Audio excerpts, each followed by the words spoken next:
All right, I think we can get started now. Welcome everyone to our webinar, Stranded and Forgotten, which will discuss what is happening to migrants as they are either deported by the US government or are heading backwards back through Central America and South America.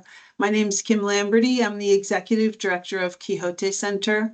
Quixote Center is a human rights organization. We work in Haiti, we work in Nicaragua, and we support migrant justice in Panama and Mexico. We sponsor trips for the US immigration community to witness firsthand what happens to migrants through Mexico and South America, either as they make their way to the US border or they make their way away from it. And we recently returned from Panama just a week ago, where we witnessed the fate of many migrants who were pretty much at the mercy of US immigration policy. I'm really pleased to present and introduce our presenters. We have Father Marco Gomez, who is a Jesuit priest and currently the general director of Fe y Alegría in Panama, where he promotes initiatives in non-formal education, care, and advocacy for migrants, refugees, and people in vulnerable situations. Currently, 59 people who were expelled from the United States are living in the gymnasium of the Fe y Alegría in Panama City. And then I'll just quickly go through our other speakers as well. We have Linda Lopez Stone, who's Senior Director at Moms Rising, where she leads advocacy and policy campaigns focused on immigration and family economic security. We have Alicia De La O, the Director of Legal Access and Immigration at American Bar Association. Alicia is presenting in her personal capacity and not on behalf of the American Bar Association. We have Isa Noyola, who's director at the Border Butterflies Project, which provides legal and humanitarian support, policy advocacy, and community organizing to support LGBTQ migrants seeking asylum at the US border. We have an amazing set of speakers who have a lot to offer you, and I want to just say, if anyone needs translation, please put that information in the chat. We have Jenny Morfin here who will translate for anyone who needs it, and she's creating a WhatsApp group for that purpose. Please put it in the chat. And I also appreciate everyone's patience as we work our way through new technology here. So we're figuring it out as we go. So I'd like to turn it over now to Father Marco, and Father Marco joins us from Panama City. Thank you for being with us. Thank you, Kim. Good afternoon to all. I am deeply grateful to the Quixote Center for inviting me to be part of this important and certainly painful conversation. I come to you from Panama, not as a political analyst or policy expert, but as a Jesuit, as an educator, and as a witness. Thank you for creating this space, which allows us to tell the truth, not just with data, but with faces, names, and deep concern for our shared humanity. My name is Marco Gomez. I'm the director of Fe y Alegría Panama, a social and educational movement rooted in the mission of the Society of Jesus. Here, unlike other countries where there is Fe y Alegría, we do not run schools or centers. Instead, we operate as educators in the broadest sense, forming, accompanying, advocating, and building capacities in communities and people that are often left behind. Our role is not always in classrooms, but always close to where people are suffering and resisting. Today, let me share the screen now. Today, I speak to you from Panama, a country of just over 4 million people caught in a crisis it did not create, but one that is increasingly defining its future. Panama has historically been a country of transit, especially through the Darien Gap, one of the most dangerous migration routes in the world, through which 1.3 million migrants have passed in recent years. But this year, 2025, we are facing a radical shift. The northbound flow of migrants crossing the Darien has fallen by more than 98%. In its place, a slow reverse flow of people trapped at the borders between Panama and Mexico has begun. To them, we now add a group of human beings who are victims of the discard of which Pope Francis speaks to us, those expelled from the United States, of whom a group is under our care and accompaniment. The extracontinental migrants we have under our roof had already made it across the US border and were expelled before even trying to establish themselves there through an asylum process. These are not hypothetical people. They are with us now in our spaces, in our care. Their stories follow a devastating pattern. After deportation from the US, they were flown into Panama and held in a hotel, deprived of their freedom to move or even contact the press. Then the government transferred them to San Vicente, the only remaining migration reception center in the Darien. That facility was never meant to host people long term, and conditions were extremely harsh.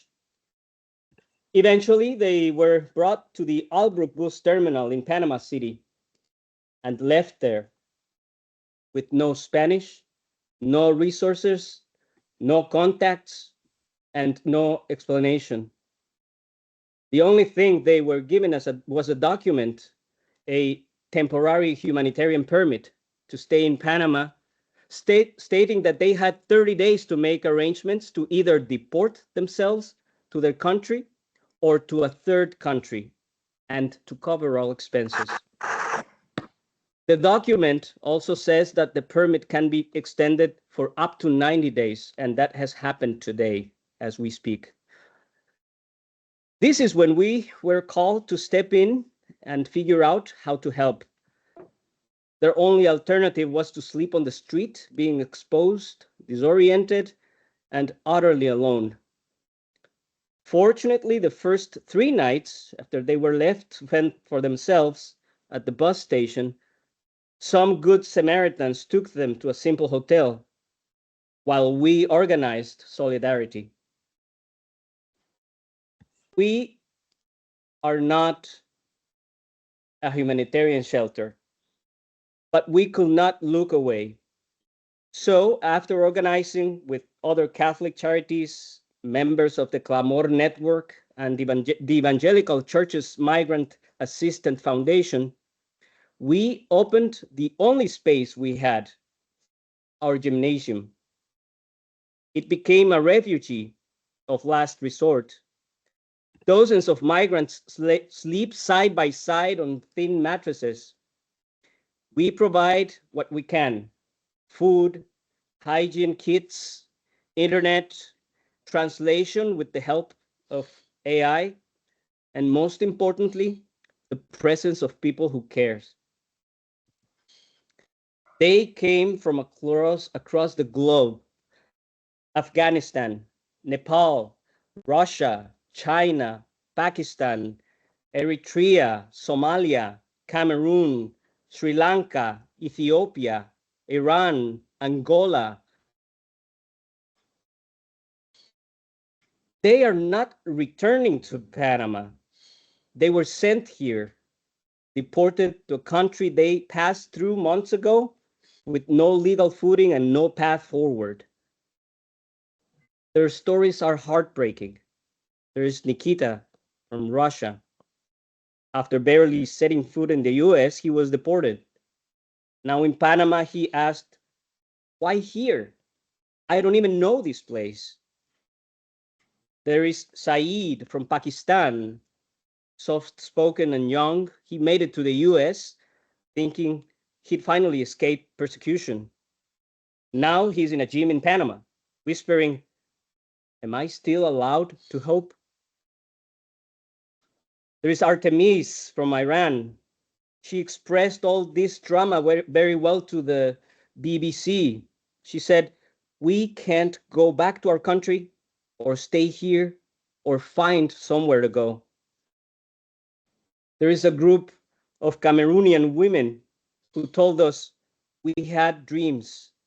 Now we only have each other." These are not exaggerations. These are the raw reality we are witnessing. These people cannot go back to their countries of origin because of violence, persecution, fear of being killed.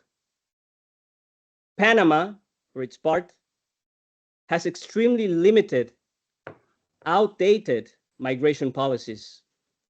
Asylum applications are rarely approved. Legal alternatives are few and slow. There is no government reintegration plan for the deportees. And civil society, already stretched in, is being asked to do the impossible. At Fe y Alegría, we continue to run our long-term programs like Tejiendo Amaneceres, which supports children of migrant parents in vulnerable neighborhoods. But now we also find ourselves responding to an emergency we never anticipated, caring for stranded extracontinental migrants with no legal status for long, no way forward, and no home to return to. Our response is rooted in our Ignatian call to walk with the excluded, not to fix everything, but to refuse to abandon those the world has cast aside. We believe that accompaniment is a sacred act. And in these past weeks, it has meant cooking, listening, translating, praying, sitting in silence, and carrying the weight of lives interrupted. But this is not sustainable, nor is it just. These deportations are not happening in a vacuum. They reflect a broader policy shift, one that has increased the burden of vulnerable countries like Panama while closing off humanitarian pathways for the people most in need of protection. In January, Executive Order 14163 suspended the U.S. refugee admissions program indefinitely. This has left thousands of vulnerable individuals in limbo, unable to seek refuge in the U.S., even after fleeing persecution and violence. I've learned that a federal judge has blocked this executive order, but who knows if the administration will comply. When refugee admissions are suspended, it's not just policy, it's people's lives. Many have fled persecution and violence, and now they have nowhere to turn. A compassionate and orderly system must include a place for those seeking safety. The discontinuation of programs such as the Central American Minors Parole Program has closed off legal pathways for vulnerable populations, including children, forcing many to undertake dangerous journeys north. The end of the CAM program eliminated one of the only safe and legal channels for children to reunite with family in the US. This doesn't stop migration, it makes it more dangerous. I believe in expanding these humanitarian pathways, not cutting them off. And now, the US is also entering into third country deportation agreements, sending migrants to nations they do not belong to, raising concerns about safety and legal accountability. And Panama has become one such landing place, though it never agreed to bear this weight. Shifting responsibility to third countries does not solve the problem. It adds new layers for migrants and pressure to resourced governments. A truly regional approach must prioritize protection, not outsourcing. A dramatic rise in deportations to Central America is straining local economies, increasing unemployment, and overwhelming systems meant to reintegrate returnees. These actions are also complicating U.S. diplomatic relationships in the region. The sharp increase in deportations has had a destabilizing effect on many communities in Central America. Local economies are overwhelmed, and people returned without preparation face renewed danger and hardship. These are not sustainable or humane policies. Finally, cuts to U.S. foreign assistance have disrupted critical development and humanitarian projects in the region, undermining efforts to address the root causes of migration, such as violence, poverty, and lack of opportunity. In our sister Fe y Alegría offices in Honduras and El Salvador, for example, we have already seen the results of these cuts. Fewer children in classrooms, fewer meals for students, and struggling families. These are drivers of migration, not deterrents. That's why I believe the U.S. should invest more in foreign aid, not less. Let me say this clearly. Deporting people to countries that never agreed to receive them for the long term without providing even the most basic protection or plan cannot continue to happen. Deporting people from the U.S. to Panama because they once passed through here is not a return. It is an act of disappearance. It makes people invisible to both countries. And the people themselves, they're caught in a vacuum, not wanted where they were, not welcome where they land, no longer protected by law, not yet protected by grace. As Fe y Alegría, we will continue to do our part, but we must insist that governments do theirs too. We believe that migration must be treated as a human reality, not as a political tool. We believe that people cannot be deported into voids. We believe that Panama and civil society groups like ours cannot bear this burden alone. And most deeply, we believe that every person, regardless of their status, deserves to be seen, heard, and treated with dignity. We also believe in the right to migrate. When people are forced to flee poverty or violence, and in the right to remain, to live in peace and opportunity in one's home country. But neither of these rights are real unless we design policies that make them possible. Let me now close with what a man from Sri Lanka told me a few days ago. He left his country, his wife, and his 2 little children. He had a ride from San Vicente after the long journey from the US detention center to a hotel in Panama, then to the jungle, and finally to our gym. He was depressed and burdened by the whole ordeal, but especially for his little children.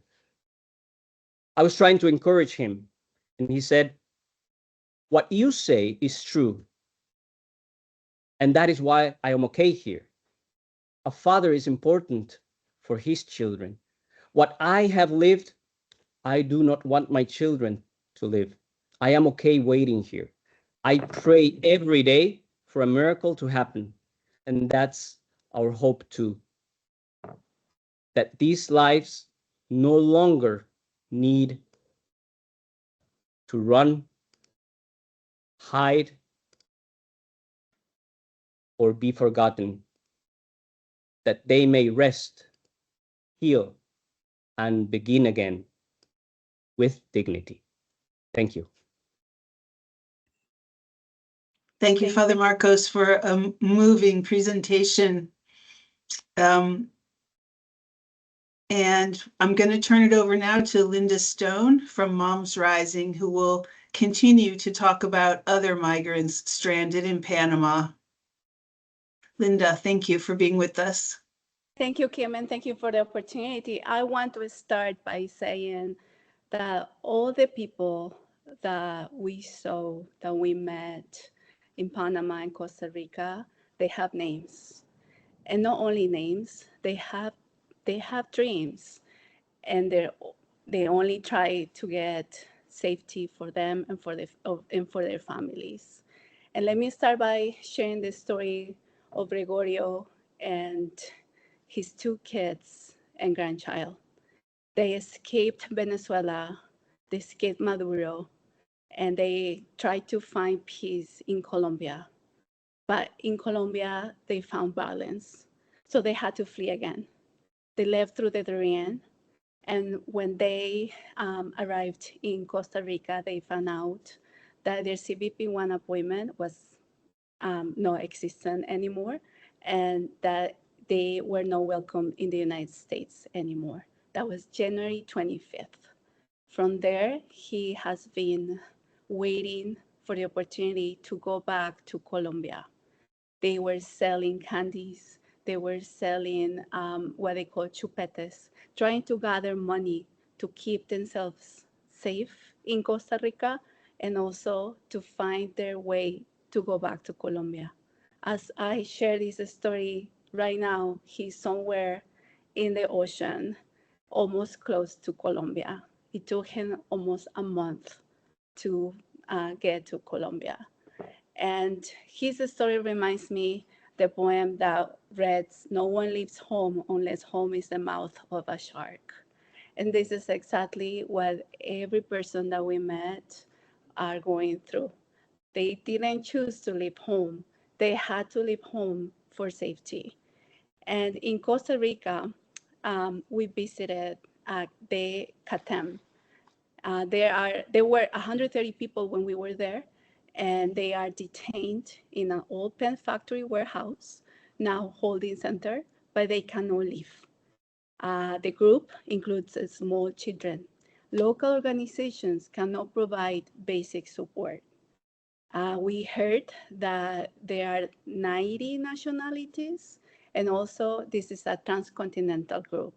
They have been there for more than a month, and their lives are in a limbo. We we hoped to talk to them, but the Costa Rica government it still doesn't allow us to have access to them and to hear their stories and to learn what they need at this moment.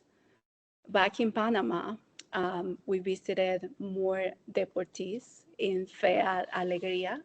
At the time that we were there, we learned that most of them were women between their 20s and 30s. Um, this group, as Padre Marco was saying, was taken to a hotel, then transferred to a camp in the Darien. And only after a public outcry, they were left in a station, in a bus station, where the folks at Fe y Alegría took them in their care. Many of them cannot go back to their home countries. They are from Africa, they are from Asia. If they go back to their home countries, they will find death, as simple as that. So they are in a limbo because Panama doesn't provide work authorizations or a way for them to sustain themselves and their families. And they have also talked to other embassies like Canada, like Australia, trying to find a refugee on those countries, but they have been denied. They are literally left in a country that they don't know. They don't speak the language. Many of them do not speak the language. In that group, we met a group from Cameroon, and this group came together back in January, and they arrived in our borders also in January the 22nd. And when they landed in our borders, they thought that they could share their stories and share why they were escaping Cameroon. However, they were found with mistreatment. They were taken into a dark room, and they were there for about 20 days. They said that they heard people screaming from outside, trying to scare them. And after 20 days, they were taken into a plane. They thought that they were going to Texas or maybe Florida. No one talked to them. No one was saying anything. They asked for a lawyer. They asked them to share what they have to say. However, they didn't say anything to them. And only when the pilot said, "Welcome to Panama," they found out that they were in Panama. In that group, also, we had community members, our community members. They were taken from the streets, they were taken from supermarkets, they were taken on their way to work. They are in a situation where they don't know what is next. And it's sad. Ultimately, Panama doesn't want to provide work authorizations either. And what they said, the people over there said that they are following what the US government want them to do, which is just keep them in the limbo. Someone told us, "I cannot go back to my home country. I wish I could go, but it's not a safe place for me to go." They are trapped in a limbo. And this is the place where they are sleeping in a gym in Fe y Alegría. We also visited a small town called Miramar. And here at Miramar, we found 95 people, many children, and they are waiting to take votes to go to Colombia. Most of that group that we met that day were from Venezuela, and some of them were also deportees. I heard a story from someone that was on his work in Chicago when he was taken and sent to Tijuana and left in Tijuana. So he has walking back towards Panama, trying to get back to Colombia.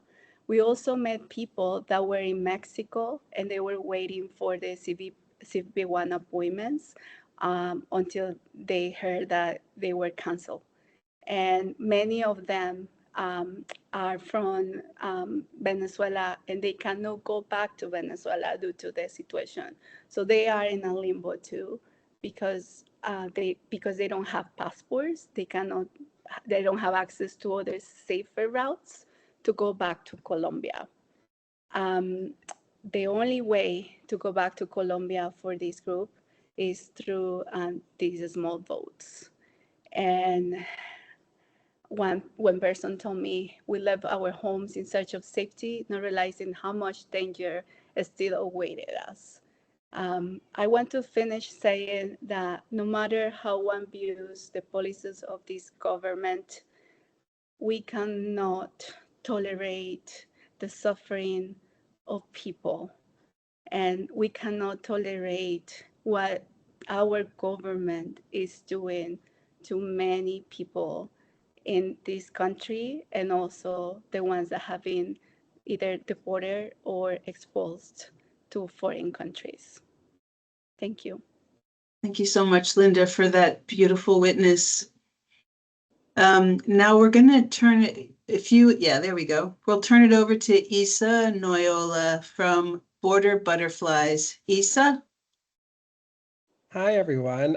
Apologies, I'm a bit under the weather, so I might be, so it's a bit of a challenge to form complete sentences without coughing. Yeah, I mean, I think our project aims at really understanding the precarity and specificity and nuance of LGBT migrants, LGBTQ plus migrants, in the journey at the border, as they're able to, able to cross into another country while in detention through their legal process. And we really try to aim at raising the visibility and understanding around the specific issues And some of the, like, I think in this trip and in this work, some of the words that kind of stick out to me is, and we heard over and over in the stories that when we were meeting with folks, and is one, just the uncertainty that exists, the air of uncertainty that exists of people in their journey. Uncertainty of who to trust, who do we follow, do we listen to the WhatsApp channel around where to go and safe passage? Do we listen to the churches that are telling us what routes are safe? Do we listen to the governments? Do we listen to our gut instinct? And do we listen to our experiences of that we faced? And in all of this, there's just a lot of information and misinformation. Um, and there's actually not a lot of organizations disseminating and making accessible information around, because so much of the politics around immigration is moving quite fast, not just in the United States, but also in Latin America in response to foreign policy. And so, as we were in Panama, we kept hearing, or even leading up to this trip, we kept hearing from Quixote Center, like, the landscape is changing. Our trip changed, in terms of like where we were going to go so many times because of how things were shifting in terms of where folks were at, where folks were not going to be at anymore. And so even in just our trip, it raised the visibility around the uncertainty of this moment and where we are going to meet communities that are impacted right now. And so, I think to me, it is very, very much poignant, this level of uncertainty in our community, in our queer, LGBT, trans community of immigrants who have so much in terms of like reason to feel uncertain and feel abandoned, whether it was because of their family or whether it was because of their neighborhood, lack of support and lack of acknowledgement and visibility, even in the places where they're seeking support for migrants, right? And so much of our conversation with our work has included to work with organizations that are not necessarily LGBT friendly, and to give them technical assistance and a level of context and understanding around what the community faces, and the specificity of how LGBTQ migrants, what their experience is in their journey, and both in the legal context and also in social issues. Because, on top of the anti-immigrant sentiment and rhetoric that exists, we also see globally the rise of anti-LGBT and in particular anti-trans legislation that is quickly being used as a wedge issue to instill fear and xenophobia and transphobia to move political agendas and hateful rhetoric forward. And so the rise of both anti-immigrant and anti-trans legislation creates the perfect storm for migrants, LGBTQ migrants, to become targeted quite poignantly and quite strikingly different than most other vulnerable communities. Not that other migrants are not criminalized or targeted, but it's the specificity in the way that LGBTQ migrants are being criminalized and targeted by the state and by society and societal attitudes based on a number of factors, which we could talk about for hours. It is a lot. And I think as service providers, as organizations, it does take quite a bit of listening and adjusting how we deliver services, how we understand the migrant experience is not a singular.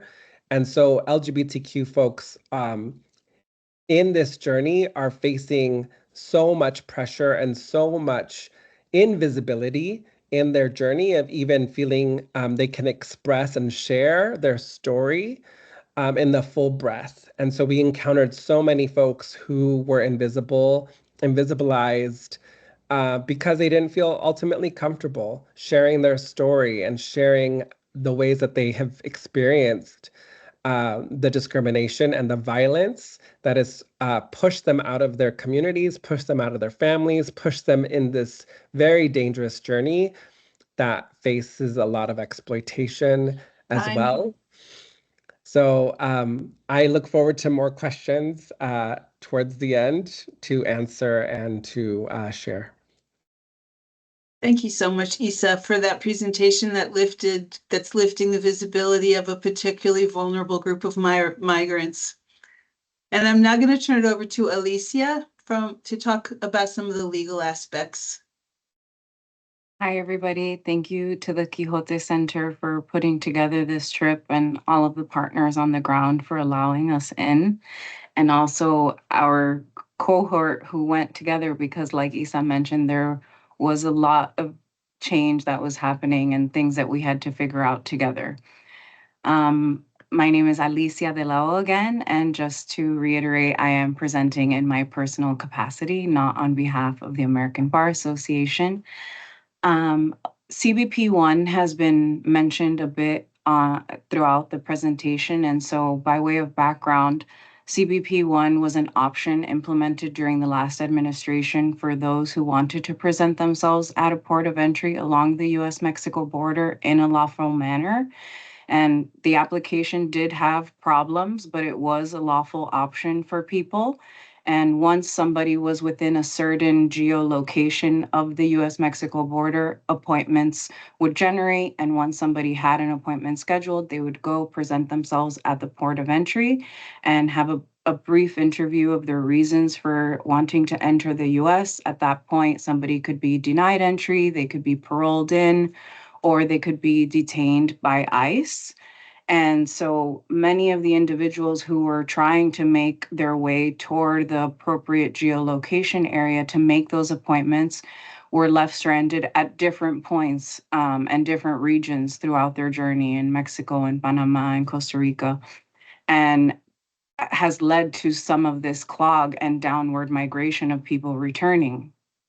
Like Isa has mentioned, there is a lack of legal resources and information, a lack of orientation or accurate information being provided because people are understandably trying to deal with their basic needs, food, shelter, and safety, where they are right now.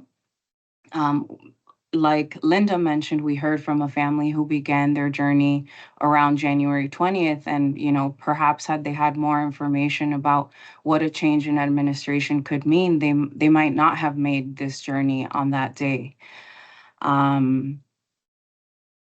As far as legal options for the individuals who are currently stranded in Panama and in Costa Rica, there are many unknowns as to what their legal recourse will be.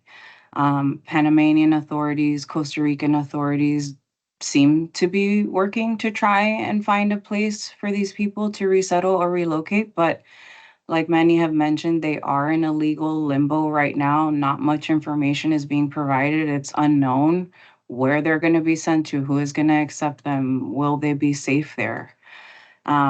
They're pretty much at the mercy of the governments where they've been deported to, and organizations like Fe y Alegría and people like Padre Marcos for their safety. Many of the people we met with in Panama in Fe y Alegría were young women. They indicated that while they were in the US detained, they were not able to complete a credible fear interview or any sort of fear screening. Some mentioned that they were detained in the US for at least 21 days and not even asked their names while they were there, not given the opportunity to present their issues, their fear, their case. And we're told that they were being transferred to Texas. And when the plane landed, we're told they were in Panama. And so that is particularly heartbreaking to hear when things like that happen. As far as Costa Rica goes, those who are detained in, or those who are not detained in CATEM seem to be able to apply for work permits, but in the region of Paso Canoas where we were, there is no work available for people. And for those who are detained in CATEM, we have no idea what's really going on with those people. We were not allowed in. We tried to ask the guards questions. They seemed to give us the runaround and let us know that we would have to email the official immigration authorities, but would not provide us with that email, and indicated that, you know, the partners should have it.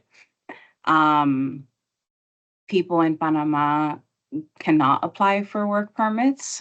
They might be able to apply for refugee status, but it seems that the system is not robust and not built for such large numbers at this time. We heard from 2 women who had applied for refugee status and were told they missed their appointment when they never received notice. Some ways that the current policies are affecting migrants, you know, outside the US, people who have been deported without the opportunity for a fear screening have been separated from their families. Some of their family members are still in ICE detention, and that's causing all sorts of distress and mental health crises for their personal situation. They don't know what's going to happen to them, and also fearing for their spouses who are in the US and siblings who are in the US, who might be deported to countries they're not aware of and could ultimately be deported to their home countries where they are in danger.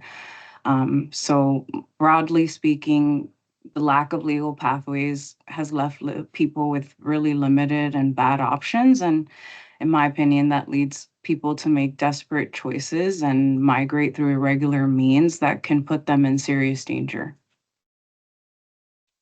Thank you, Elisa, for the helpful explanation of what people's options are. So after these amazing 4 presentations, our Quixote Center Program Manager, Fred Schick, has been monitoring the Q&A, and Fred will present the questions that have come through in the Q&A. And if you have a question, please put it into press the button at the top of your screen for Q&A and put it in there. And Fred, I'm going to turn it over to you. Looks like your mic is muted, so make sure you unmute yourself. Thank you, Kim. Yes, we have had a few questions. The first question, I think, is for Father Marco.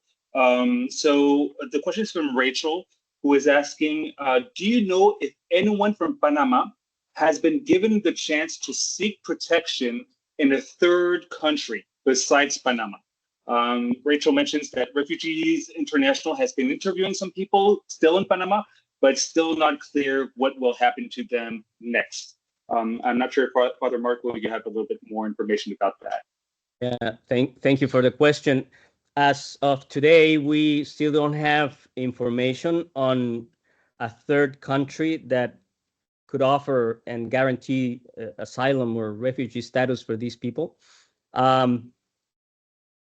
This morning, as I was speaking, migration officers came to give each one of the individuals the extension permit for the next 60 days. We expect that in the coming week, 7 or 10 days, we'll have news about the high-level, negotiations that they're having to see if some other government can take them as refugees. But so far, no answer on that. Nothing concrete. Thank you.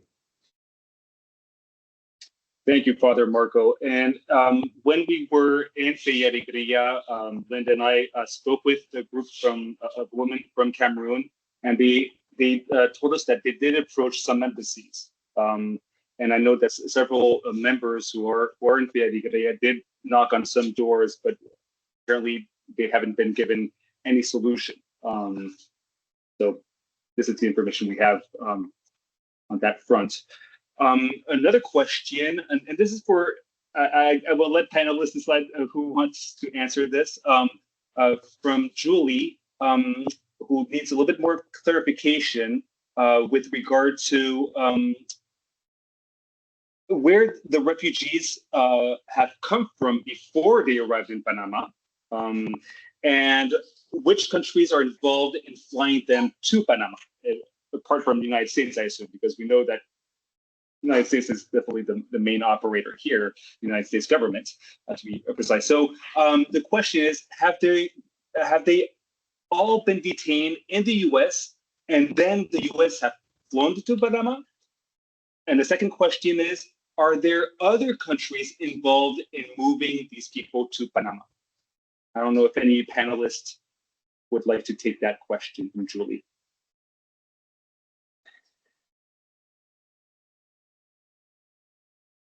Can you hear me? Yes. What we know is that there are three groups in Panama right now. There's one group that has been deported from the United States. There's another group that was on their way to the United States, and they are returning back, trying to get back to their home countries. They call them los retornados. And there was a third group, very small, that was living through the Darien, and they found that they cannot continue. That's what we know. And I can add a fourth group, which would be those who, like the people from Cameroon that arrived into Tijuana, and they were expelled. They were not even deported, they were expelled. So we're talking about four groups. Does anyone have any other additions to this? Looks like Alicia's hand is up. I was just going to mention the nationalities of people who were deported from the US. As we understand it, there are people from 12 countries still in Fe y Alegría, at least as of the time of our trip. Those were individuals from Somalia, Ethiopia, Eritrea, Angola, Cameroon, Iran, Afghanistan, Pakistan, Nepal, China, Sri Lanka, and Russia. And my understanding is that all of those people at one point were detained by ICE. There were also people who had been tried various times to enter into the United States, and with very unsuccessful journeys, and which included extortion, violence, robbery, and this last several months, they kind of just gave up, essentially, and found themselves in Panama. So, and it wasn't, so they had tried multiple, like, folks that we talked to, like, it was like their fifth attempt at trying to cross.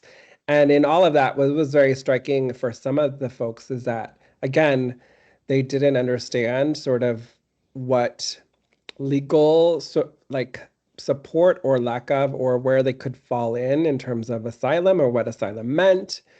There was just really like a really basic level of understanding of what was happening. And they were just kind of basing things on what they heard in like text message threads that they were part of. And, but yeah. Thank you. Father Marco. Yeah, the group here in let me say something about, so the first day we received 62 migrants here. Then the first day, some of them left after having lunch. They didn't like the place. And the first thing we told them is, you're free to stay. They signed a paper, and they stayed here, willingly. They're still here, most of them. Right now, we only have 49 people here from those 12 different nationalities. There are other 10 women at another house. It's called Hogar Luisa. And then UNICEF has 22 people, 6 families. They have minors with them, so they're still taking care of them. So the group is that big. One thing they share is that they crossed the border with the US. They were inside the US and they asked for asylum. They turned themselves to the police, right, the border patrol.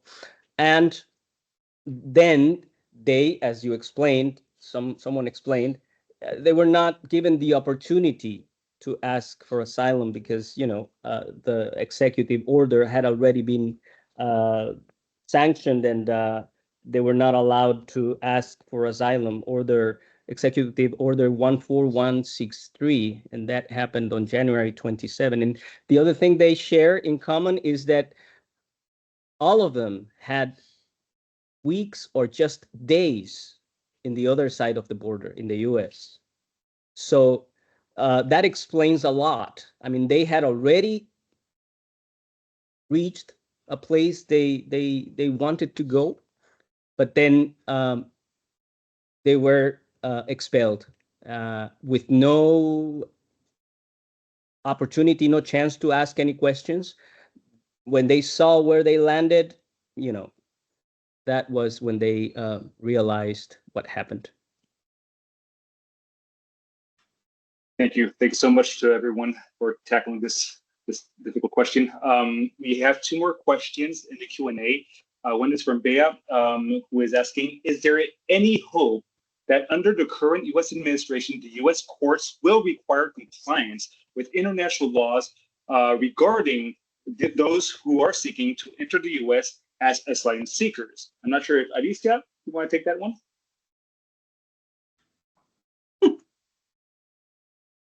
I think it's yet to be seen what's going to happen with the courts. Ultimately, it's going to continue to work its way through the courts. But as far as hope is concerned, I don't know. I'm not sure what's going to happen. Yeah, of course. Anybody else?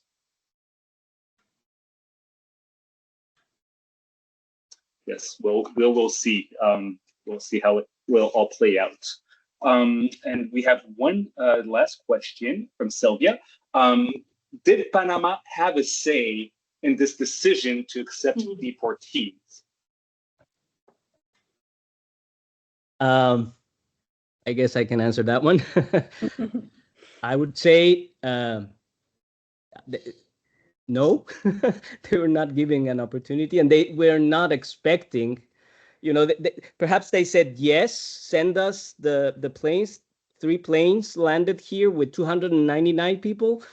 And they were perhaps expecting that each and every single one of them was accepting to be deported.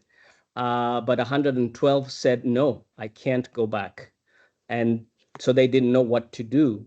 But you can imagine the pressure under what this government is. Right now, as we speak, the Secretary of Defense, Pete Hegseth, is here. And he's visiting the Canal, and he's pressuring the Panamanian government. He met this morning with the president. I don't know what they talked about. I haven't seen the news yet. Marco Rubio also was here. So, I can understand if the government was or received some pressure to accept these flights. Yeah. Thank you, Father Marco. There's another connected question by Elena. Did Panama and Costa Rica accepted deportees willingly, or were bullied by the U.S. to accept them? So Father Marco answered the side of Panama. I'm not sure if anyone knows the case for Costa Rica. If they don't have the resources to deal with the influx of people, why are they receiving them? Maybe I'm missing something. So anybody knows about the situation in Costa Rica? What we learned is that the Costa Rican president said, we have to do it, or otherwise the United States will impose tariffs on us. It was a political pressure too. I feel like we're like the big bullies here, forcing them into doing something that they don't want to do it. And as Padre Marco said, like, this is not a Panama issue either. However, the way that the U.S. government has been treating our allies is shown as their latest actions. Maybe Padre Marco knows a little bit as to Panama, but my understanding was that there were monies that were promised as part of this deal that have not been provided. And so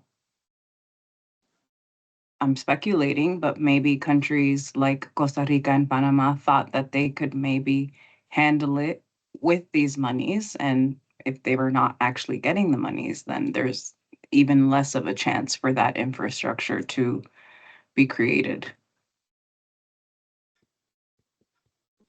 So we're about out of time for questions. So thank you, Fred, for that facilitation, and thanks everyone for your questions. Thank you for each panelist for your moving presentations that have really brought visibility and humanity and dignity to people who are stranded in Panama and Costa Rica. And certainly as part of this group, we don't want them forgotten.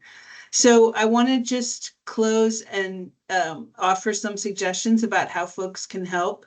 Quixote Center does do a trip at least once a year to Panama, so we advertise that on our email site for future trips. We also provide financial assistance to our partners in Panama that provide humanitarian assistance to migrants, to the most vulnerable migrants who are desperate really to figure out how they're going to resolve their lives.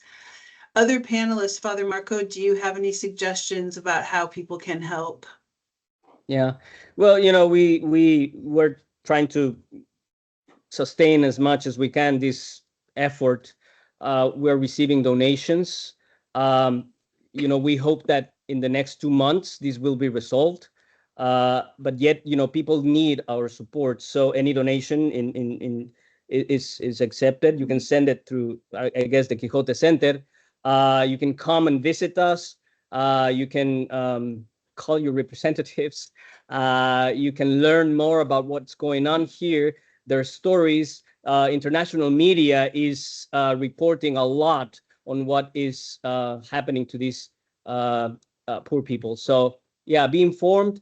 Help us, in any way you can, either donating or visiting us. And a lot of prayer is also accepted. We need your prayers. Thank you. Isa, do you have anything? Yeah, I mean, I would just say that now in a time when there's so many rollbacks and legal challenges, that now is not the time to become smaller and afraid.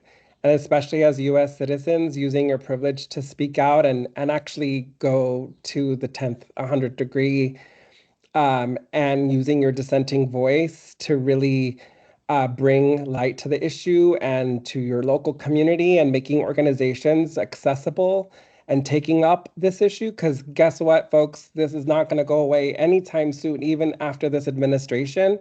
And so if we don't hold the line, we are going to continue to cede the space that we've created, and especially in regards to legal wins. And so we don't have legal wins possible if the culture and society does not change its attitudes as well. So we have a lot of work to do to hold a line morally and politically. Thank you. Linda, do you have anything you'd like to add? Yes, as Isa said, we all can do something. And if there's one thing that I would suggest is to donate to the Quixote Center. They are providing resources to those that are on the ground, and they will go to where it's needed. Thank you. That was a nice plug. Appreciate that. Alicia, you have the final word. Anything to add? I dropped this in the chat, but just also seeking out local news sources from the countries where these individuals have been sent to and where they are stuck in, to get a better understanding of what's happening. And to reiterate what Linda said, donating to small organizations, local organizations, ones that are doing the work, and the resources will get to the people who need it most. Great. Thanks, everyone, for a really excellent webinar. Thank you to the audience for being with us, and to the presenters for the work that you've put into supporting the dignity and humanity of migrants. Thanks, everyone. We're gonna end it now.